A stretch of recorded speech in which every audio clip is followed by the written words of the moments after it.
Então vamos lá, pessoal. Primeiro exercício é logo já de cara um agachamento profundo. Nós vamos avaliar a capacidade do seu paciente e principalmente a qualidade com que ele agacha. Essa é uma dos exercícios que mais te dá informações sobre o movimento. Então, primeira coisa, nós vamos ensinar o exercício para o aluno uma vez de forma verbal, o aluno ou o paciente, né?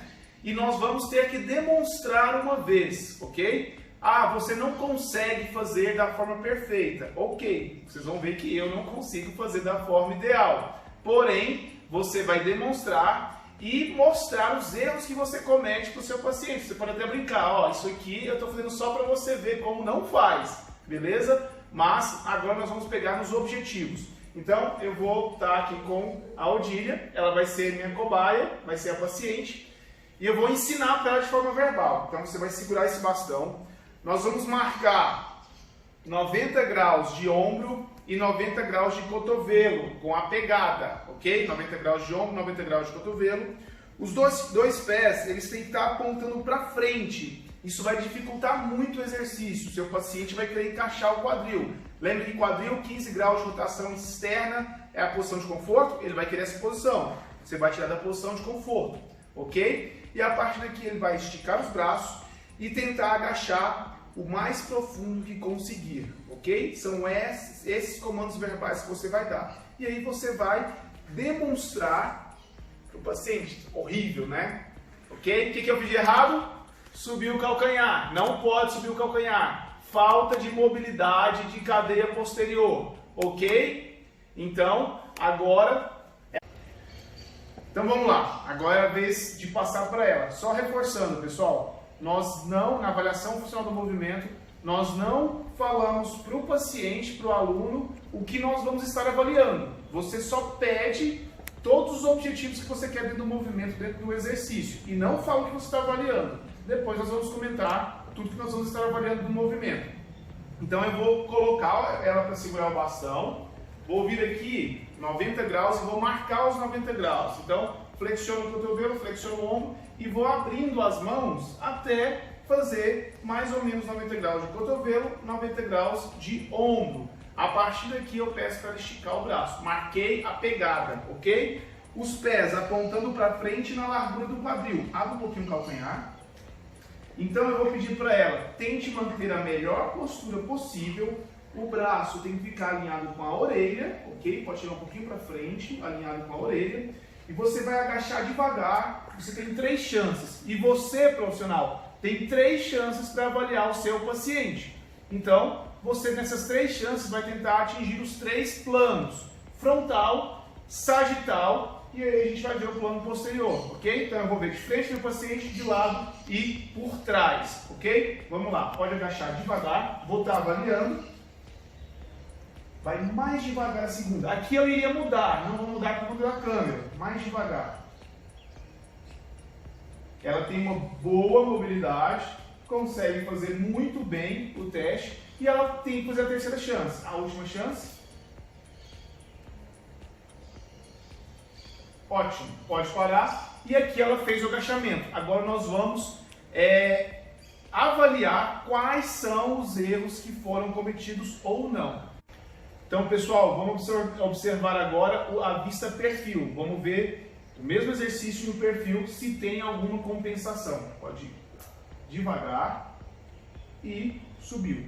No perfil, pessoal, é muito importante observar o posicionamento pélvico, o posicionamento do quadril em relação à coluna lombar. Nós vamos perceber sobre mobilidade de quadril e mobilidade e estabilidade de coluna lombar. Então vamos lá, vai bem devagar, por favor.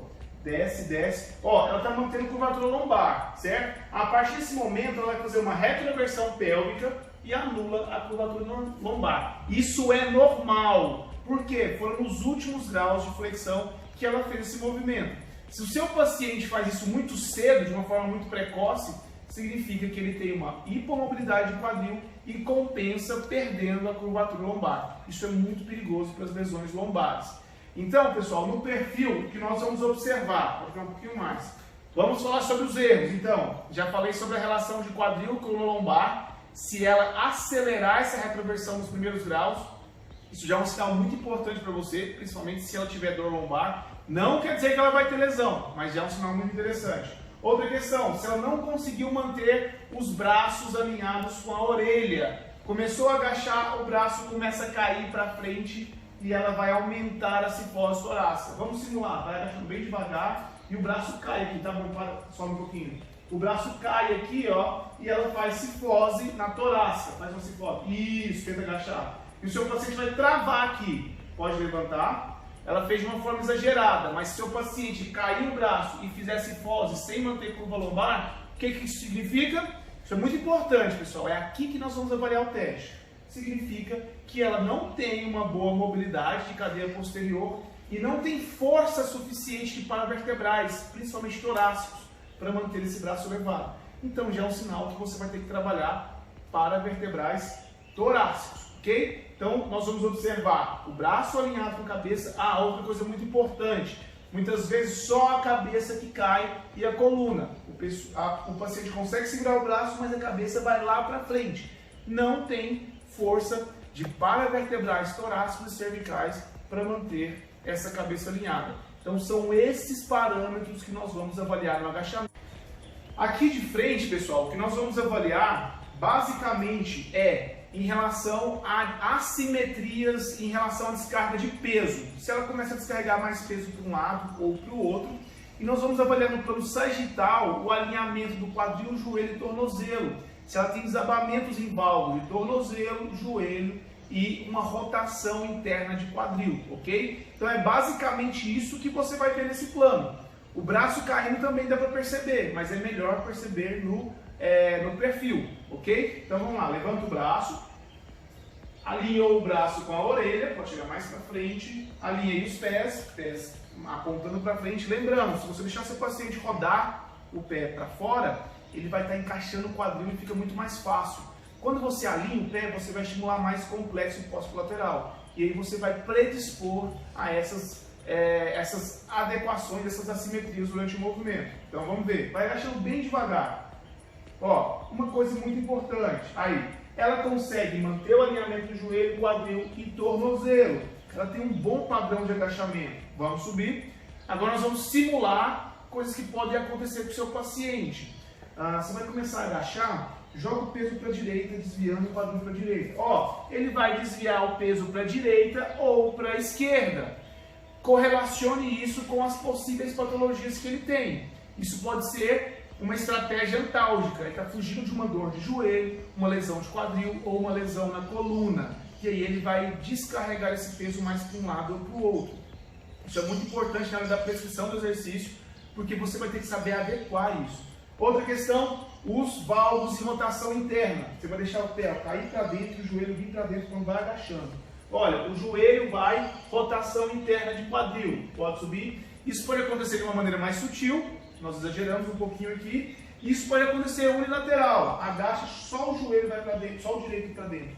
E de forma unilateral, vai correlacionar isso também com a história clínica do seu paciente e observar se tem ou não relação com uma lesão já pré-existente. Aqui também você vai conseguir ver os desvios de quadril e todas as outras alterações, ok? Então, são essas as alterações que tem que ser percebidas no... Então, pessoal, nós falamos um pouquinho sobre as alterações que você vai observar e agora falar sobre as notas. No FMS nós já falamos lá na parte teórica que eu sempre vou dar uma nota para o meu paciente em cada exercício.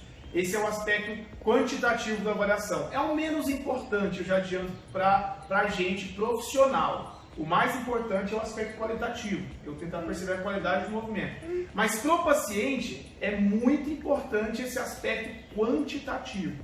E aí, no agachamento, se ela conseguiu fazer perfeitamente o agachamento sem nenhuma daqueles erros, qual seria a nota? A nota seria 3. Fez perfeitamente o movimento, nota 3. Nota da Odília seria o 3. A minha não seria o 3.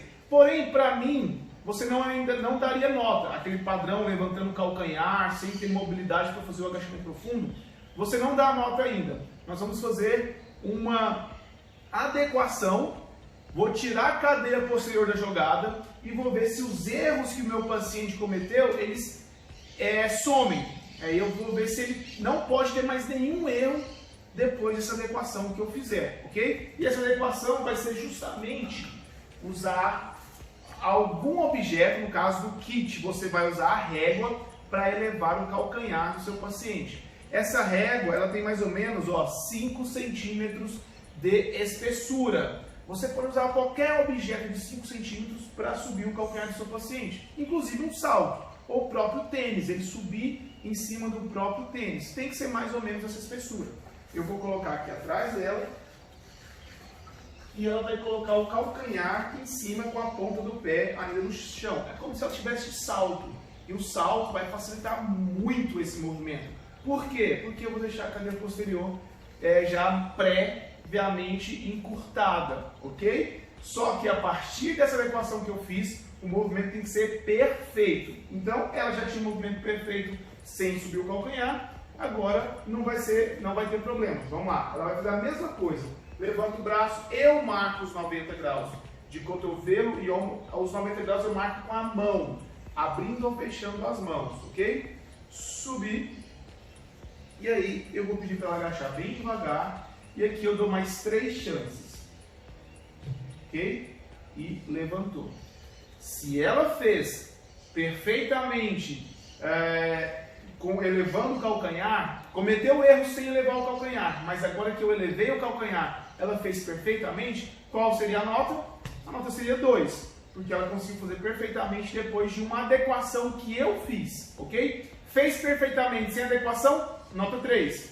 Com uma adequação, nota 2. Se aqui, elevando o calcanhar, eu peço para fazer o movimento, faz o movimento, parou, ela deixa o braço cair, perde ainda a cifose, faz valgo de joelho, qualquer um desses erros, pode levantar, a nota vai ser 1, ok? Ela não conseguiu fazer, mesmo tirando a cadeia posterior da jogada, beleza? A nota seria 1. E aí, se durante o exercício, seja lá sem elevar o calcanhar ou elevando o calcanhar, ela sentiu dor em qualquer momento do exercício, aí a nota é 0, que seria o meu caso, porque eu estou com dor no joelho. Acabei de fazer uma atividade no pedal e eu comecei a fazer o agachamento e meu joelho doeu. Toda vez nessa avaliação final do movimento que tiver dor, a nota vai ser 0, ok? Dor, nota 0, porque a dor é um indicativo de lesão já existente. Essa nota, eles queriam ter uma predição de lesões com essas notas, isso outros estudos mostraram que não é tão fidedigno, mas isso já te indica que seu paciente tem que tomar alguns cuidados nesse exercício para não agravar essa lesão que já existe, ok? Então, atenção à dor.